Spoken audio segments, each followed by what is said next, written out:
د پی ټی ای په ټیکس کې کمی راغلی ده. کمی موبایل چې به د پی ټی ای نه بنوي تاسو به رجسټر کولی نو په هغې ټیکس کې چې دا کمی راغلی ده. یو څو ورځې مخکې د هغو له طرفه چې کومه خبر راغلی نو پی ټی ای هم دا ویلو چې په موبایل کم ټیکس چې دی نو دا ټیکس سیوا دی. نو ځینې کسان وایي چې دغه ټیکس به ختموي، خو د هغو له طرفه اوس دا دغه راغلی ده چې په دې کې کمی راغلی ده. نو کم کسان چې د آیفون شوقیان دي او د هغو سره یا آیفون او موبایل له پی ټی ای نه بني نو تاسو ته په دغه کمی چې دی دا ومیلاویږي، یا تاسو ځان له آیفون اخلئ نو تاسو ته په دغه کمی چې ده دا به تاسو ته په آیفون کې چې دی دا به هم میلاویږي، ځکه چې په دې کې آیفون هم شامل دی، سمسنګ هم دی، ګوګل هم شامل دی، دغه شانتې 2 قسمونو والا موبایل چې دی برنډ نو هغه به دې کې شامل دي. لکه 62 قسم برنډ چې دي نو هغه به دې کې شامل دي چې کم د بهر ملک نه راځي نو په هغې باندې به دغه کمي. خو ځینې کسان به وایي چې موږ کم نوی موبایل راوړی نو په دغې باندې نو په نوي موبایل باندې نشته. کم چې ډبیبند موبایل کم کسان دلته راوړي نو په هغې باندې دغه کمي نشته، ځکه په هغې کې څه شرطونه چې دي دا یې ښودي دي نو هغه شرطونه چې دي دا ته هم په دې ویډیو کې یم.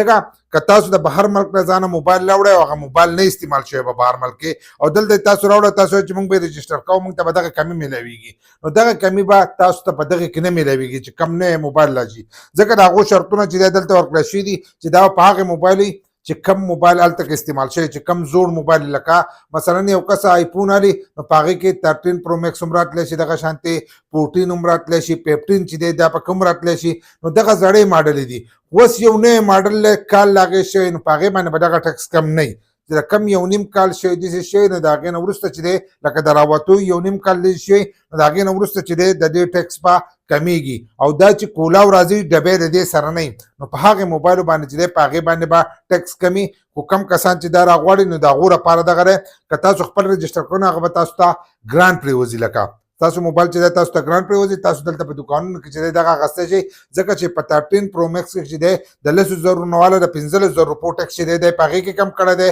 بیا 14 چې دی نو د هغې استعمال لږ سیوا دی نو په هغې کې 15,000 روپۍ دی، که داسې د هغې په ټکس کې کم کړی دی ولې چې د هغې استعمال سیوا دی. بیا 15 چې دی نو د هغې په ټکس کې چې دی د 20 نه والا د 30,000 روپو پورې چې دی په هغې کې کمي راوستې ده. خو دا به هغه موبایل چې 6 میاشتې د بانک نه بهر استعمال شوي، لکه 6 میاشتې مخکې کولاو شوی، داسې نه چې تاسو زوړ سیټ راوړئ لکه اوس 13 پرو میکس دی که د هغې 3-4 کاله دی شي یا 15 کاله شي او هغه به بهر ملک کې او ته د بهر ملک نه هغه راوړې او هغه هلته کې نه چالو شوی ته دلته په پاکستان کې چالو کې نو بیا په هغې باندې دغه کمي چې دی دا به تاسو ته نه میلاویږي. نو څه شرطونه چې دي دا پکې هغو یې ښودي دي. نو تاسو ته به 13 پرو میکس چې دی زیاتر کسان د دې شوقیان دي، نو چې کم کسان د دې شوقیان هغه به تاسو ته 10-15,000 روپۍ چې دی دا به اوس تاسو ته ارزان میلاویږي چې کم تاسو د پی ټي ای نه رجسټر کوئ. دغه شانته که د پیپري نه نو په هغې کې به 20,000 د 30,000 روپو پورې چې دی هغه به تاسو ته په کم ریټ باندې چې دی دا میلاویږي. خو چې د کله نه دغه لاګو شي نو د هغې نه وروسته چې دی دا به تاسو ته کم چې دی دا میلاویږي. الان ساعت چې دی د ټکس لا مکمل خبره چې